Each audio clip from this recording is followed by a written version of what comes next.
Hello and welcome to the Car Care Nut Shop, and welcome to this beautiful 1996 Toyota RAV4 3-door. Pretty rare one. Wait a second, what's going on here? Ah, there we go. It's right-hand drive. Pretty cool. This car has a very strange AC problem, and the problem with imports is nobody wants to get involved. I'm noticing that trend. They just, when things get complicated, it's like, I don't want to get into this. Of course, yours truly sees these problems and let's do this. That's how we roll here, because we love ourselves a good challenge here. So this car belongs to a dear customer of ours, and actually someone on YouTube. I'll leave their channel right here. They've owned this car for some time and they have an AC problem. The AC starts working and then slowly fades and it just stops.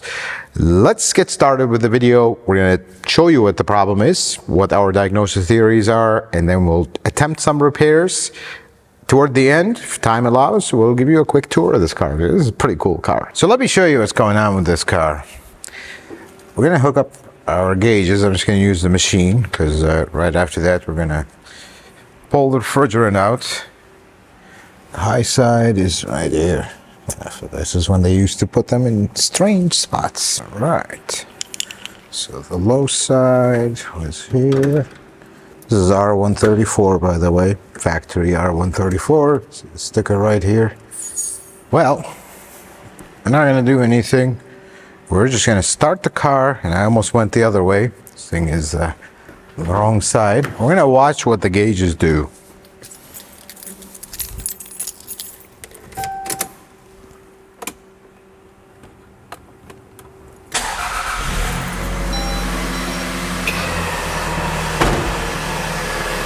Look at that. Look at this. Look at that low side. Give it a second. It's kind of all over the place a little bit. Eventually, see, the high side is relatively normal, but the low side, we're going to keep it running. You'll see what happens. That's not going well right now. Not going well at all. When you have that, that's way too low. I'll tell you that much. This line is already almost freezing. It's about to drop into a vacuum. We're going to let it so you can see it.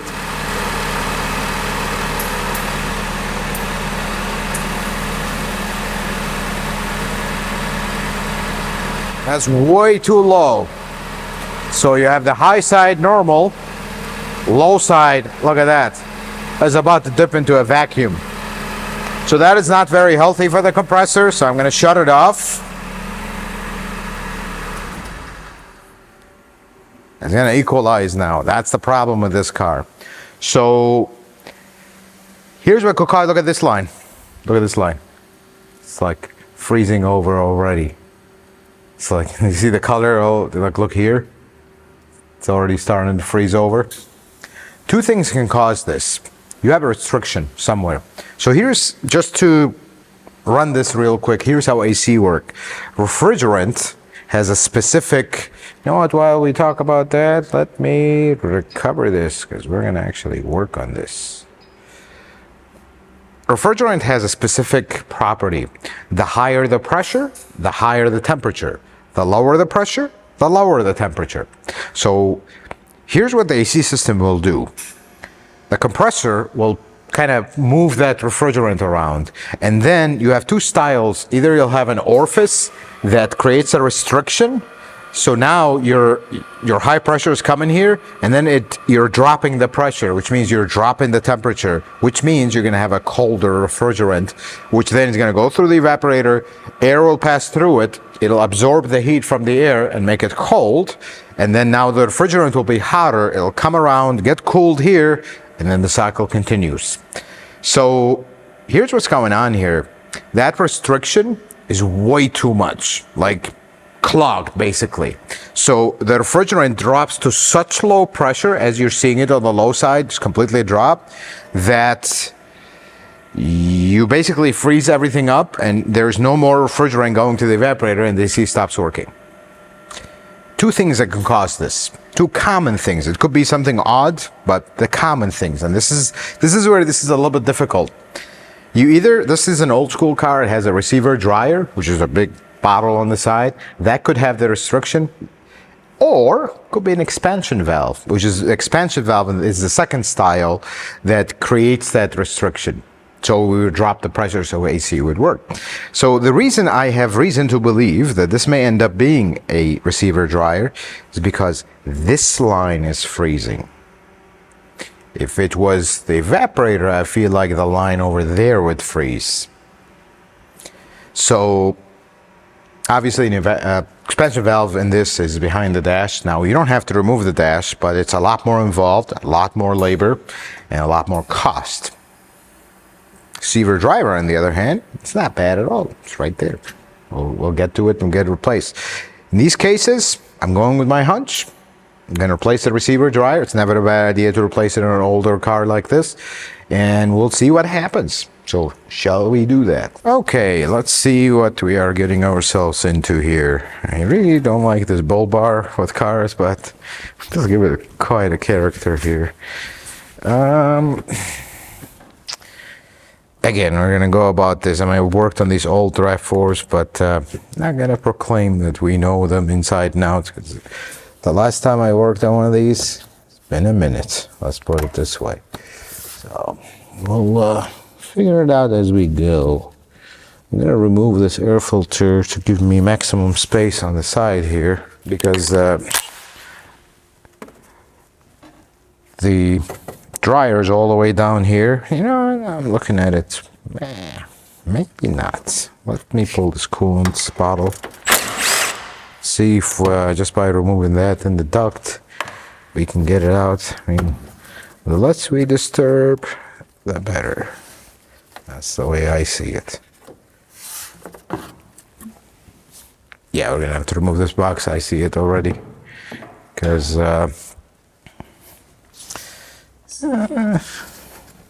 okay, let's not cut corners with a car like this. Let's just do it properly. Air filter, I think we already checked it. Pretty dirty. We are actually replacing it. Oh, this thing has a bunch of tents. Okay. Oh, that was not painful. Cool. So now this thing, oh, it has a bolt. See, we had to remove that to see it. Couldn't even see it from the top. Of course, this is old school Toyota. Everything has a bolt.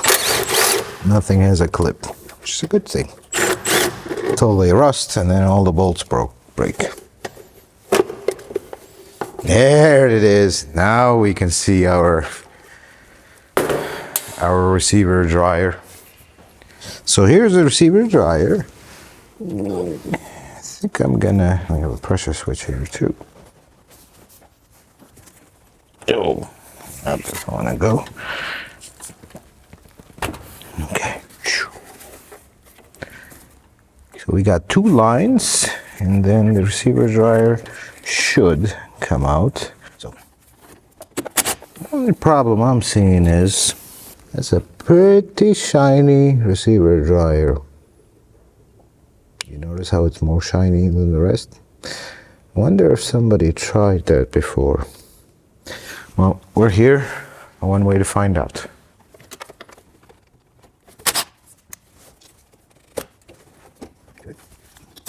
Oh, hello. Well, I guess that works. So let's not do that with a new one. Yeah, that's a problem. Not the made in China part, but this is not the original one.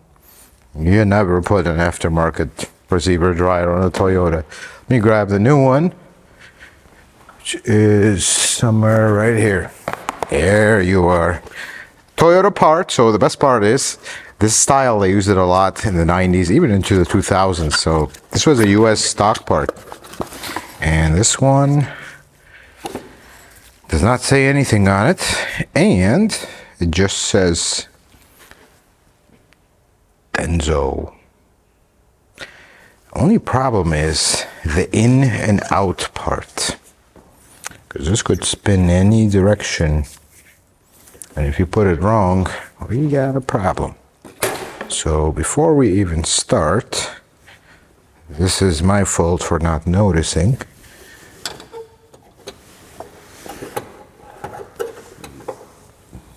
We put this like that. Yes, that is the right way. Okay, so only if we put it the other way, it would, yeah, nothing would line up. So it only goes one way. We're good, we're good. Now, being a receiver dryer, we're not gonna open it until we're ready to install our lines, which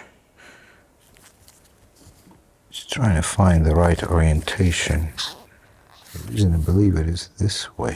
Why is this not making sense? I just don't want to open it until we're ready. So it goes like that. The shallow part facing this way. Shallow part facing this way. Yes, that looks about right. Now let me get it inside of here. I don't think it's gonna happen with the rubber thing on it. No.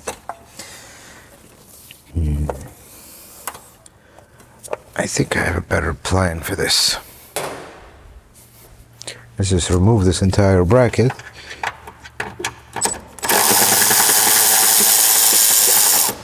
Maybe that's what I should have done from the beginning. There we go.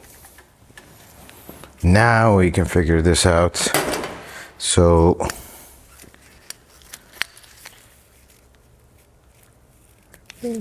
open up, don't open up.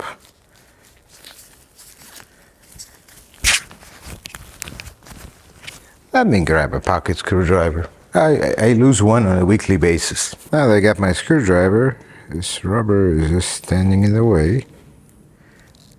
Okay, now I'm doing it the strange way. Now we just take this, and then we can just do this. That works much better. Well,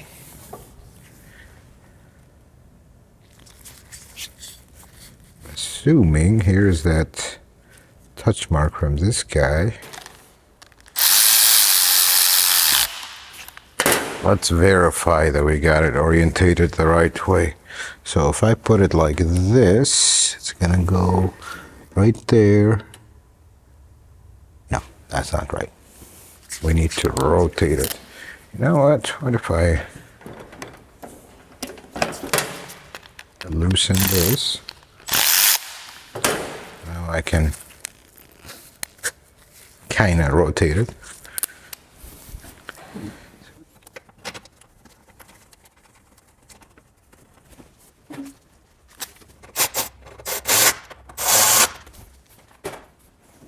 Now we're gonna pull our cover and these installed. So they're gonna keep popping out.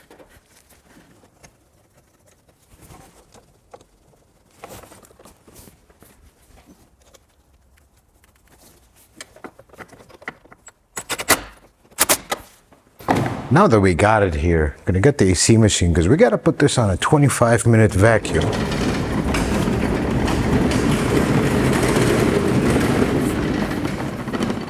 And I am not going to fully assemble it because we need to check it. Because if we end up going after the evaporator, everything we put on, we're gonna need to take out again. Putting the AC system in a vacuum accomplishes one thing. First, well, actually a couple things. Sorry, I said one thing and it's two things. Promise. So, first thing is, it puts the system in a vacuum. It'll make charging easier because it'll the refrigerant at high pressure will go in much smoother. Second thing it does, which is really the main thing, when you pull a vacuum in an AC system, you're basically gonna boil any moisture out.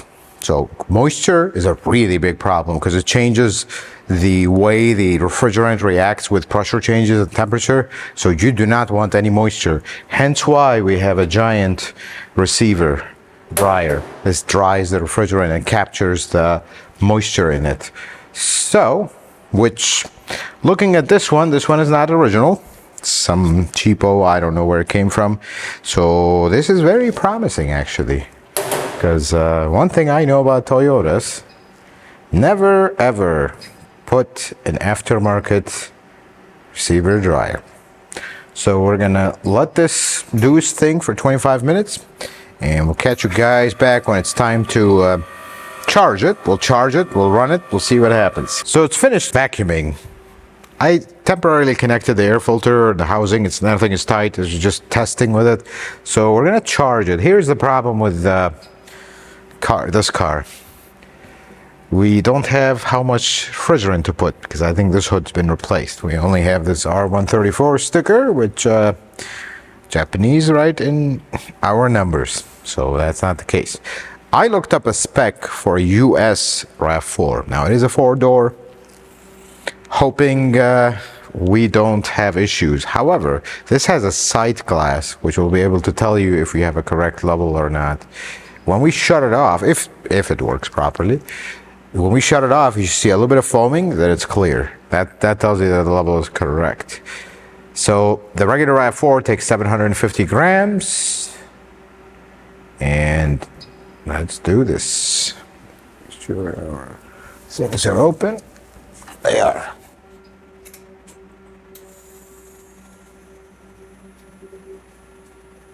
So while this charges, let's talk about this. What do you guys think? Is this fixed or is it not?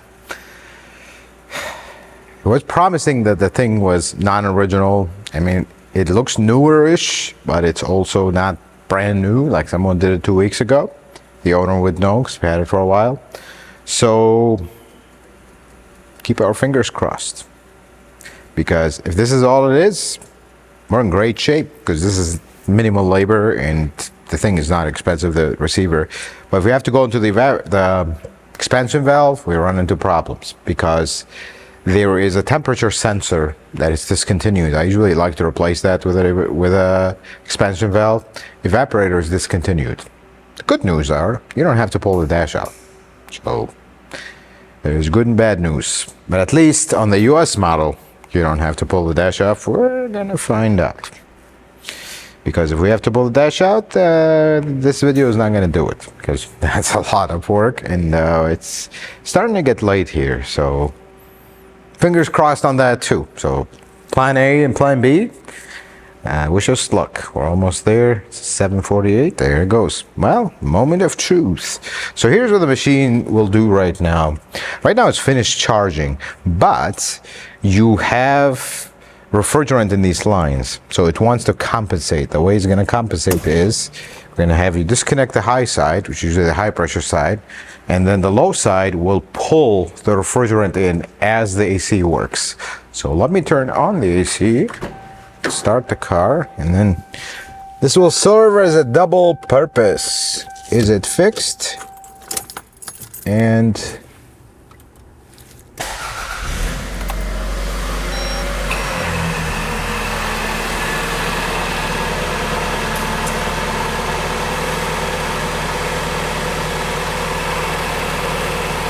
so we're not going to do this yet. Right now it's going to drop. That is normal. When you shut it off,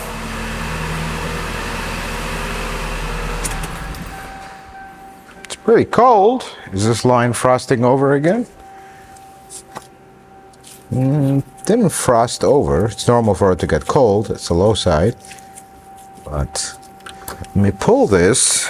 So the machine now is going to recover the remainder of the refrigerant in the lines. Should take a few moments, and then we'll connect it again and check it. Moment of truth. It's charged. We're hooked up on the gauges. Let's see what happens.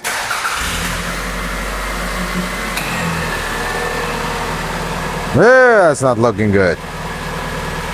That is not good. That is actually worse. This line is already frosting over.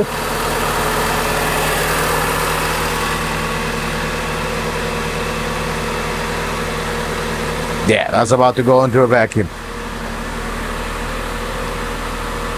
See, it's working. I just want to see what it does. Yeah, that's definitely not good. That pulled a giant vacuum on the low side. That's not good. Did you see that? See, right now it's coming up. This line is frosted over again. Yes, it is. Sorry, Jose. We tried. We tried. Tried the simple thing. That didn't do it. And now we go after the thing that I really didn't want to get into. Because 96 RAV4 in the US, you can pull like the heater case and the evaporator case are two separate things, and you can actually pull them out without pulling the dash, because this is back when things were simple. Still not simple, but you don't have to pull the whole dash, so that's the good part. Well, shall we? Let's just get into it and see what happens. Start with the lines outside. I'm gonna recover the refrigerant and we'll see what happens. This is not good. Round 2. That's where we're at right now. Let's pull all of this back again. In case I appear clumsy and upset, I am not upset. I enjoy every moment of working on cars, but it's been a long day, so the word I usually use is I'm running out of steam. But if things go well with this, all of a sudden steam will be recovered and things will be good. Now I really dislike this negative terminal here. Just these aftermarket junks. But there's no other, I've tried to be nice, but there's no other nice way to say it.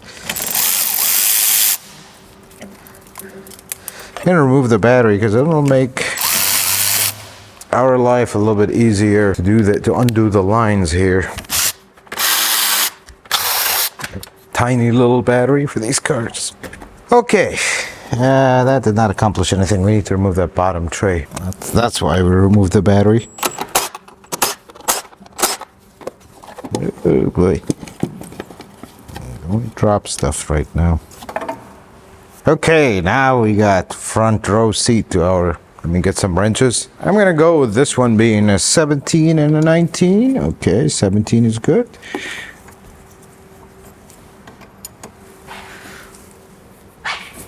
Oh, hello. That came right out. That never happens in Rusty Land, but this car is giving us a break, I guess. Didn't think so. 22, 24? No. 24 maybe? No. Yes. Let me go find a 27. Oh, wow. Yeah, that usually never happens too. But I can live with that. That's the vacuum. There's that one. Oh, this line's a little bit. So I gotta remove this rubber grommet, otherwise we'll get stuck. There's one side. This side. Oh, that's just a sleeve. There we go. Okay, well, this is ready to come out. Now let's see. Here's the US model. You disconnect these two lines, you pull the glove box out, then you have 3 bolts, 3 nuts, a couple connectors, and it should come, the whole thing will, the evaporator and everything comes out. This is right-hand drive though, so let's find out. Okay, let's see what we're getting ourselves into. Don't you love this, these patterns of these interiors, man? The Japanese love this stuff. Okay, how do you come down? Let's oh, hello. This has a little thing here.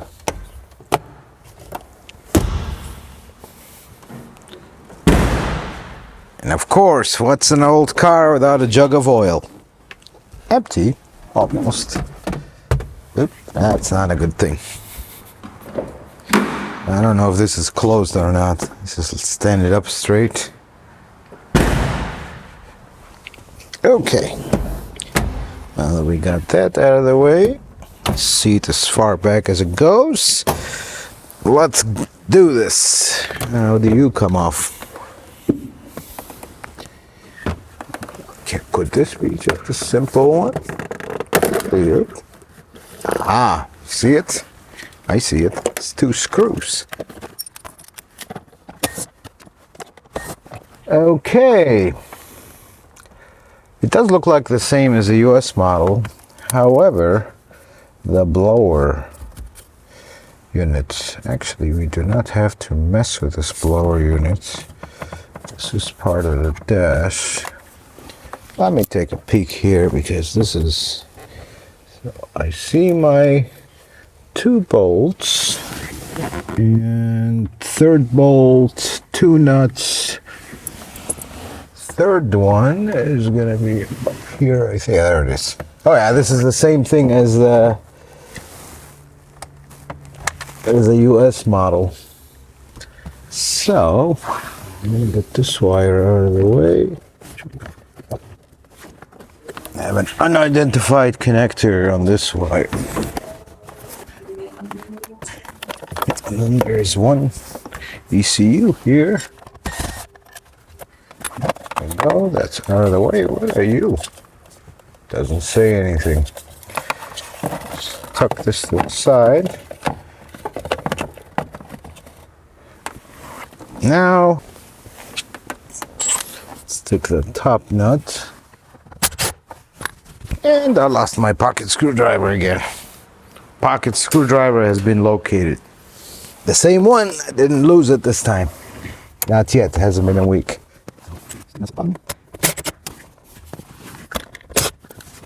Disconnect this drain. Okay, I'm gonna do myself a favor and pull the drain through because I think that wants to disconnect from there. Now the 3 bolts. Now in theory,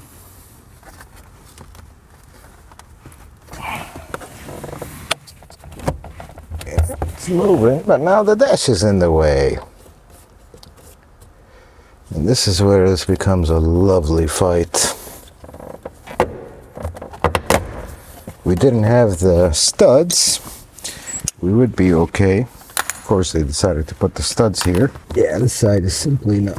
Oh, it's a good move. See, this is the problem when the manual lies.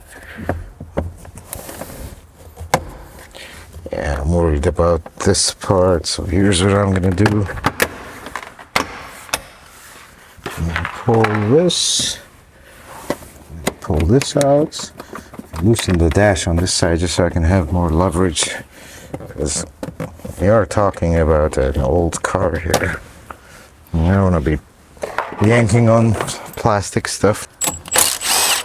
See, they tell you none of that in the manual, by the way. The US model is exactly the same way. There we go. Now we have more, slightly more leverage.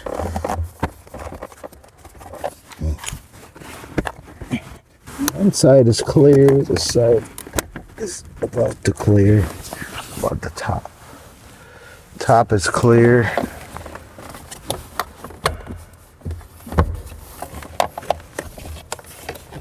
I'm just stuck on this stud, which if you are the engineer that designed this, thank you very much for that. I mean, it's ready to come down. I just need to clear this one stud. It's giving us a fight. Looking at this, let's see the screw. What do you do?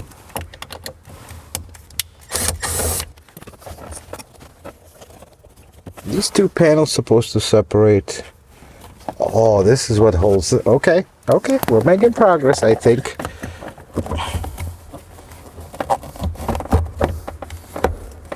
We're so close. It's just like I need a 1/4 inch more movement and it's out. You know what we're stuck on? And I just realized that the lines on the outside. This is not fun. I'm gonna tell you that much. This is very scary. Let's see if I can loosen some stuff at the top here. Give us more leverage, maybe. So the manual lies. That's what the lesson of today is. Manual lies. Because I just don't see how this unit is gonna drop with that giant line sticking out of the back. Well, we have to pull this forward in order for that to come out. We have it. I mean, it's down, but not quite. Because now I can see the lines, and I have to tilt this down more.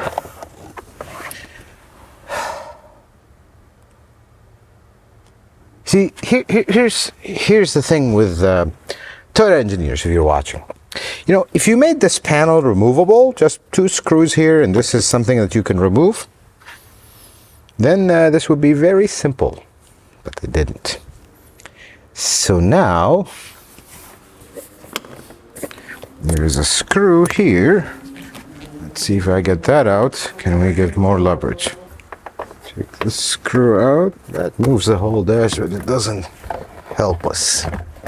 So now this whole thing is loose. The problem is the lines. Maybe these lines will work with me. We can start bringing it down. Right now we are, I believe, off that stud.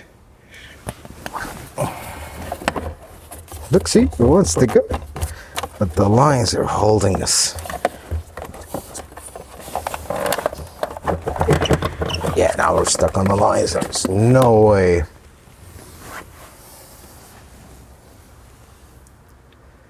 Unless I just go slightly, just very slightly nuclear on this. And we just pull the whole dash out. Real quick.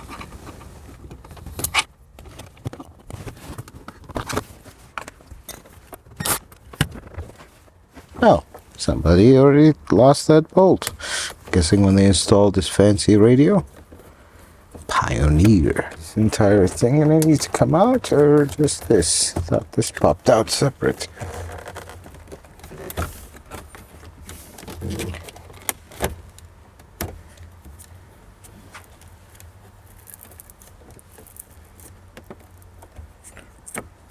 Yeah, it does pop out separate. Good. Oh.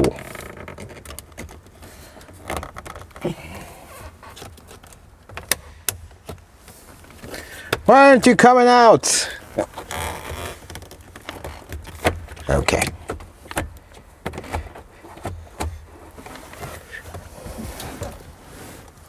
This is where this turns into a slight nightmare.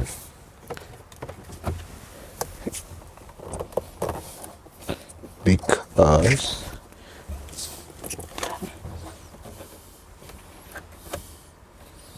trying to remove this. See, this one is loose. Why does it want to come out?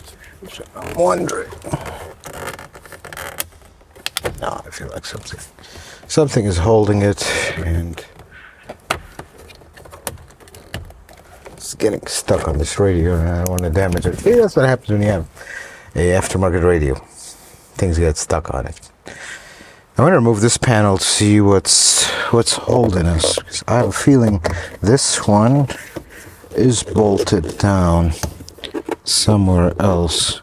These two are independent panels. Let's see.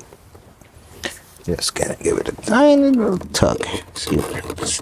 Oh yeah, this comes out. Okay, that's a surprise. I did notice that the dash moved when I removed this one. So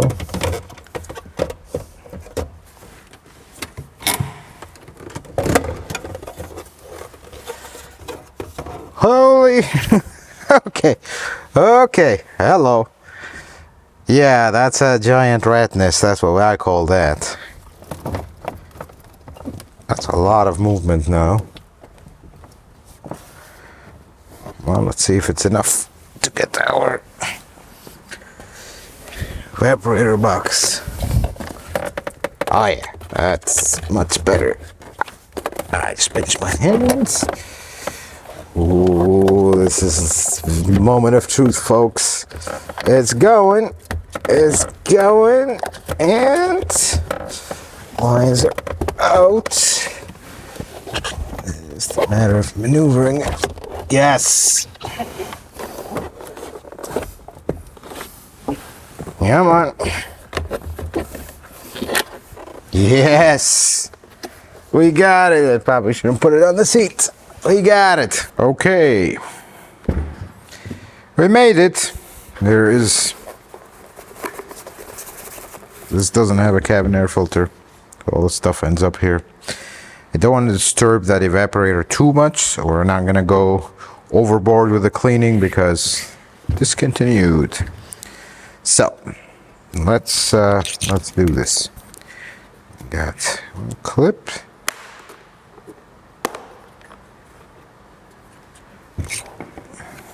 Two clips. This expansion valve is right there. That's what we are getting at. And I'm just gonna very nervously say that that looks nothing like the expansion valve we got, just by looking at it. But it was a superseded number, so we'll find out. Maybe that's why it was superseded, because they have this problem with it. Don't go flying across the room. There it is. And I think that's it. This is the blower motor resistor. I decided to pull it here. It's in the AC unit, so it keep it cool, hopefully.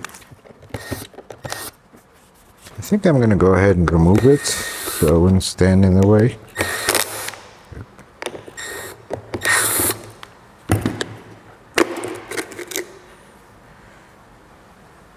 That's basically, ooh, that's hope we can find that when that goes, because it's pretty rusty. I think that's it. Hello. Relax. See this sensor? I wanted to replace it because if we're gonna be here, but discontinued. I could not locate one anywhere. So we're gonna be very, very gentle with it.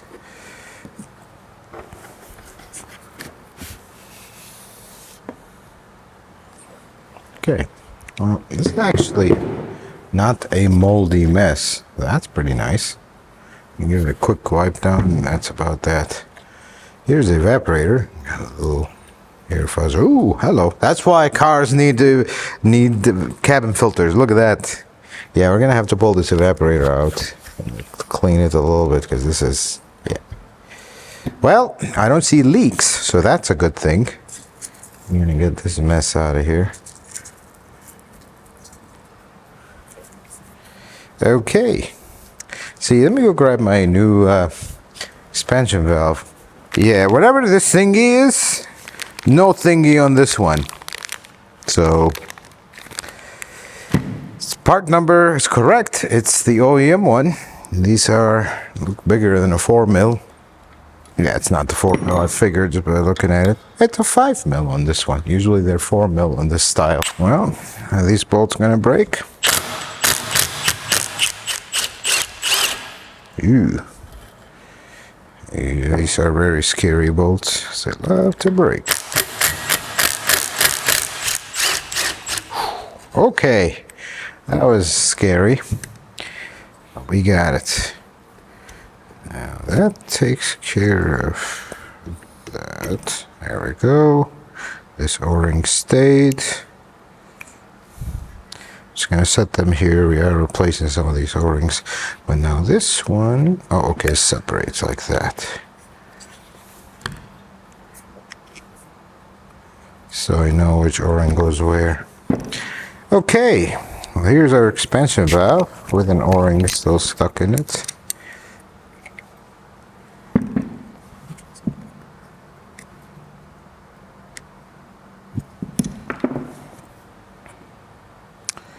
It's hard to tell just by looking at it, but how about we do this?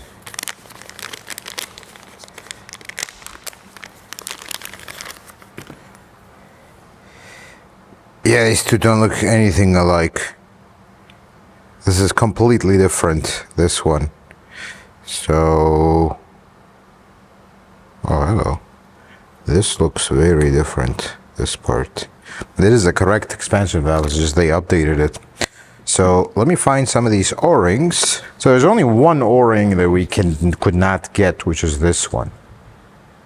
These two we have, that one we have, and the same thing on the big line. Well, these O-rings look perfect, but just for good measure, we'll put new ones here. At least whatever we can, because this is an older car. And things are... I don't want to get too carried away with cleaning, because we don't want to introduce this dirt inside. Yes, let's assemble it, then we'll clean it.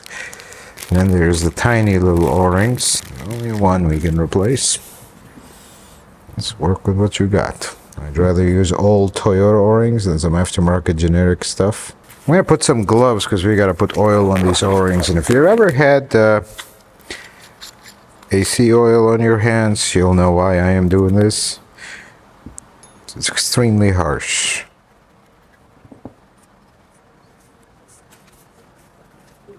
Okay. So this goes this way or the other way? It's going to be dictated by this. Yes, it goes this way. Okay. And there it is. Now these bolts, I'm going to go try to find a torque spec for them because I feel like if we just wail at them, it's not going to work because they are one hit away from breaking. So this one is 48 inch-pounds. So let's use our tiny torque wrench. That's it. And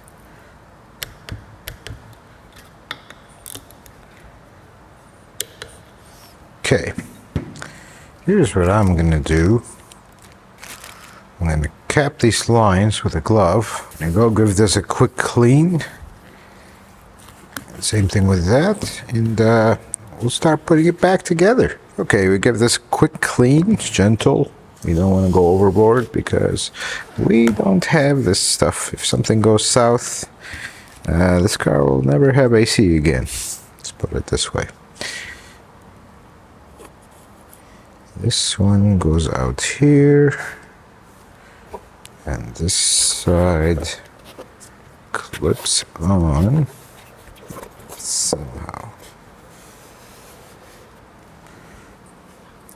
There it is. That's what I was looking for. Okay.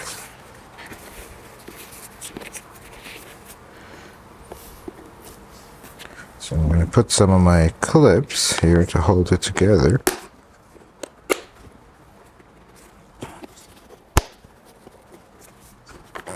Flip this, tighten the bolts, and we are good.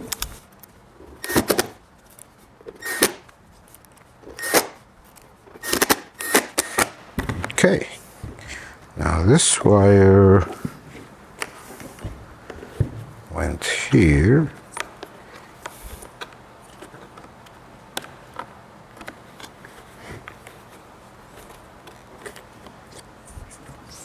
There we go. I'm going to give this a quick clean. Ready to assemble.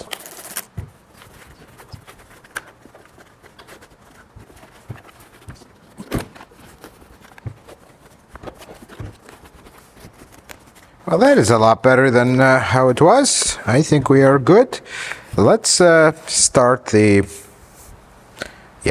part that is fun.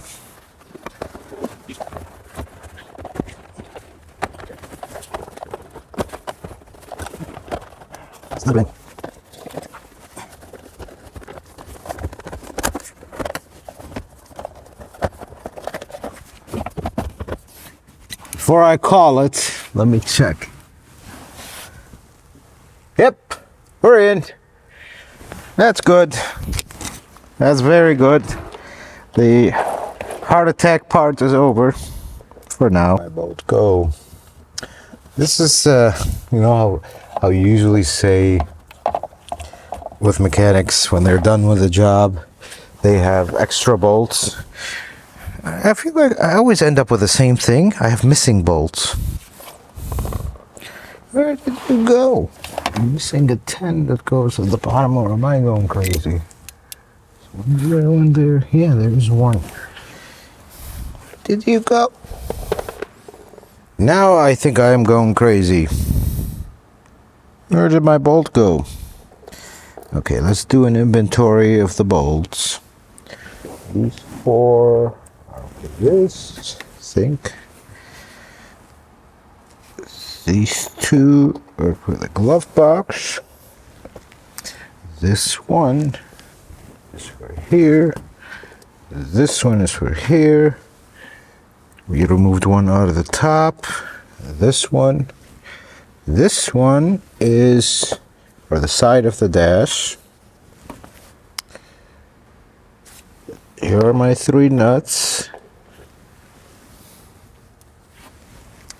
These 2 are what I actually removed from here, which I didn't need to. And then clip for the back. This screws for the ECU. This one. I may be going crazy. I think that was the bolt, because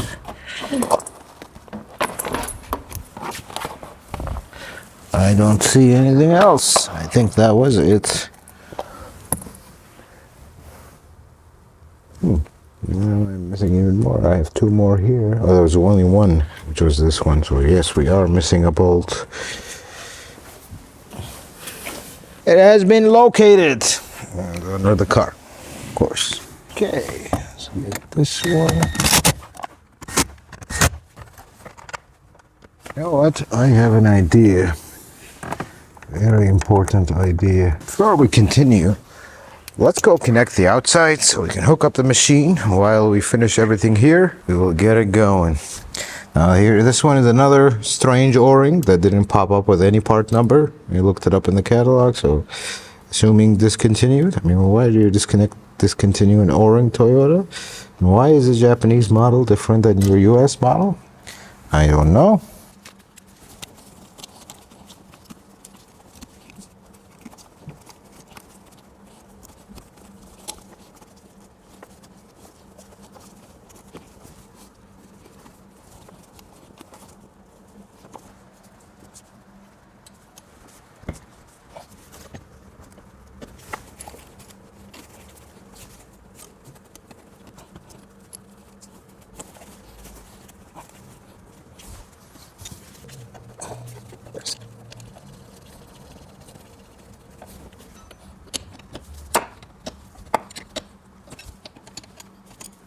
It's tight. Let me get the machine. We can start the vacuum. Save some time. Let's wait for our machine to boot up. Yeah, almost. Could do it. Yes. 134. Vacuum 25 minutes. See you. Yes. That's it. Now we get back to the inside.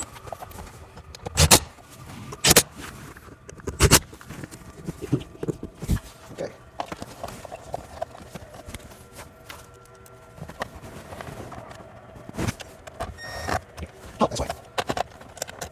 Guys, let's go to the other side. There you go. Good. Let's go with it. There we go. That's better. I think we got everything going. I start putting some of my other screws. Here.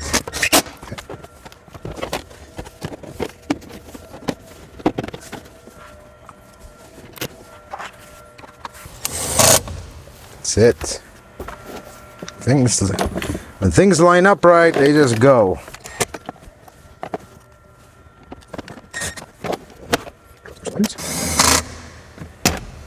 And because we were missing one, I actually found an extra one. That's gonna go right here. She was missing. Okay, now I know why it was missing. because someone, that's why they have this tape. Now things are starting to make sense.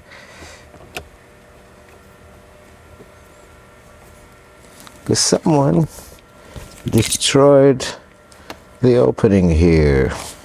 Well, I can't fix that. Owner of the car, we tried. So my extra screw that I brought from my stash comes back.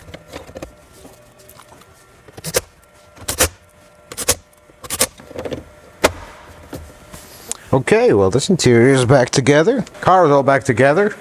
Now we just gotta wait for the machine, which has, what does it have? Around 6 minutes left. Almost there. Let's wait for it to finish, and then moment of truth, because if this doesn't work, we're in trouble. That means that little sensor on the evaporator is not picking up the signal, and it's not cycling the compressor to come off. Although I don't see it because the high side is not doing that, but we'll find out. This is one of those mysterious problems with AC. They are not a typical problem. It's done with the vacuum. I clicked the wrong thing. This is the second time I do this today, so you can tell it's getting late. Standard vehicle. It's not a hybrid, is it though? Are you a hybrid? Well, here it goes. We're coming up on that moment of truth. We ready? Let's do this.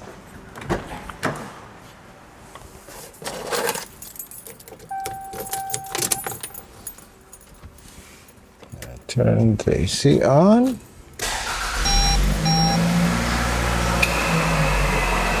Compressor came on.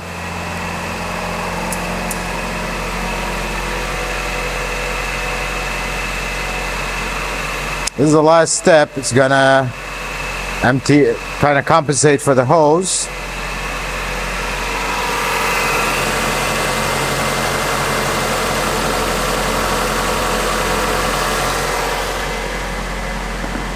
Let's finish this and we'll hook up our gauges. So let's talk about what just happened. You might notice my finger has stuff on it. When I pulled the high side, this is what happened. You gotta love old cars when they do this to you. Of course, burned my finger. That's just casualties of the job, if you would. So we have a new problem. The high side valve is stuck. I put the cap on it just to stop it from leaking, because you can't, I'm gonna recover it from the low side after we're done here. But you gotta figure out, maybe you get a valve or something. That's not an issue. But let's test it. We have a low side, that was our problem. Now mind you, we did lose some refrigerant, so it's gonna run at a lower pressure. But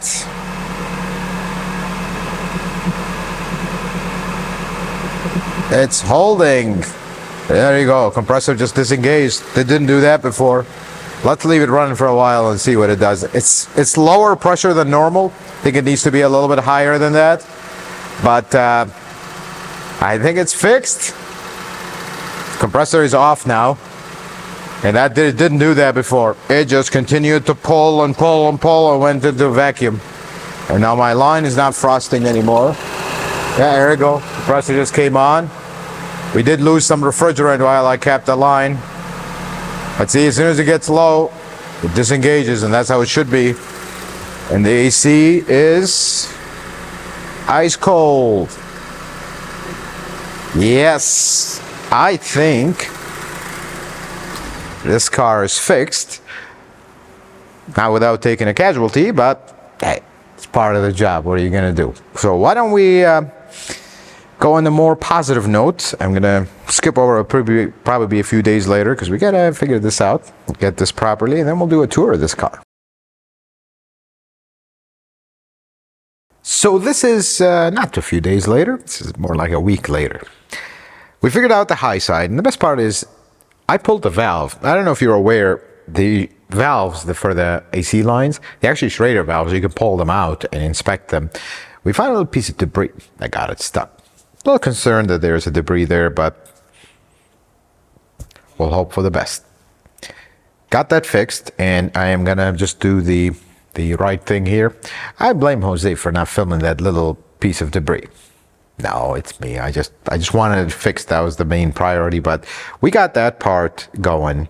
We charged it. It works. And that's the best part. We actually just came back from another test drive just to see how it does. Fortunately, temperature I would say is 60, so we're seeing pressures on the low side like 20, 25, and then the compressor cycles off. So we were not seeing that. We were just going straight into the vacuum. So I think we are good. It's good, but I am still holding my reservation on one thing with the AC system, the charge level. I want to test it on a really hot day. I mean, today is like 60 degrees outside. We want to wait for an 80-degree day to really test it and see what the pressures are at, because if they stabilize 35, 40, I think we're okay on the low side.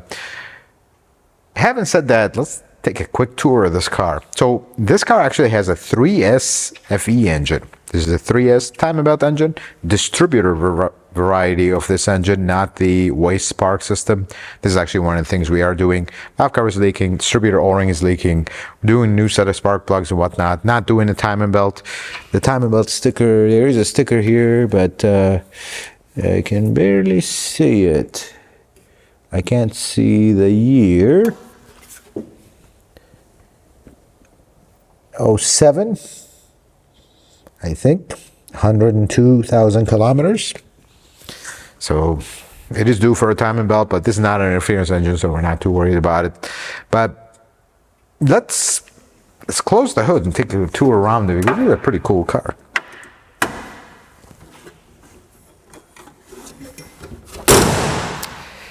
The paint, it's a pretty well done. It's this like bed liner material. Not my thing. I'm not into it. Jose's into it. Jose really likes it, but it is done very well. Now, the original color of this car is navy blue, you want to call it. That's the original color of this car. So here's something about these short RAV4s, and I feel like that's why they stopped making them. They don't ride very well. Any car with a short wheelbase will not ride very smooth. They're just jumpy because you don't have any wheelbase. But these are not the original wheels. There's some aftermarket wheels. This generation RAV4 is a really good one. They really rust very badly. This one doesn't have a lot of rust. But here's the cool stuff. This does have the spare tire right here. This is a generation of RAV4s. And this one does have a rear wiper. This particular car has it removed. But this is the RAV4 L. This one is like the extremely large one, not the regular one. And here's the interesting part. I guess a team of engineers sat down and they made big decisions to cut the mud flap and make the exhaust go through it. You gotta love stuff like that. It's just, yeah. Let's look at the back here. Start from the back. Oop. Jug of oil moved. It's very small. But here's the best part. It's very functional.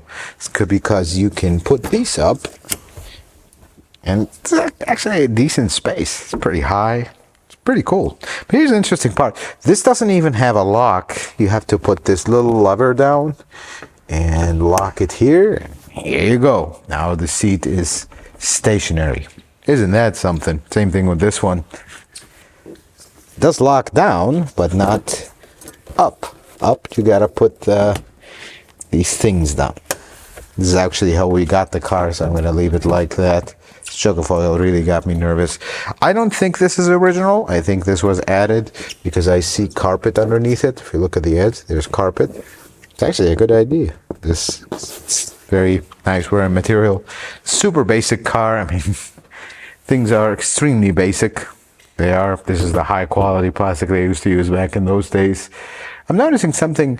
It does not have rear seat belts. That's the interesting part. I do see this, which suggests this may have had rear seat belts and someone removed them. That's a possibility. And this clip is about to pop out. There you go. Not anymore. I'll fix it. Like this. No. Side opening door. It's very small. Like I'm used to these side opening doors being a lot higher.